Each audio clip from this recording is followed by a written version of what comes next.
What impact did the pandemic have on your business and your franchisees across Australia? There's many things during COVID that we'd been working on prior to COVID that we utilised. We're working on pay and go contactless capability.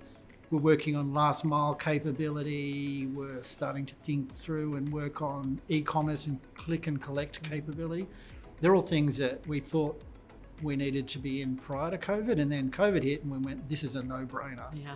For us as a tourism industry, it was uncertainty. What does the future of travel look like? We pivoted, like I said earlier, and opened up our first domestic campaign and platform, which meant we had to restructure our websites to have a digital entity and a focus, and which is more on utility, less on inspiration. The second stream was, how do we stay top of mind internationally? Because we are a far off destination that is complex. And if we lose that top of mind from those customers that will travel to us, it's a hard challenge to rebuild that brand association and travel need. We effectively lost 70% of our workforce overnight, and you can imagine what a challenge that was for us as a company, for our people, but more importantly for our customers. Digital really needed to step up in terms of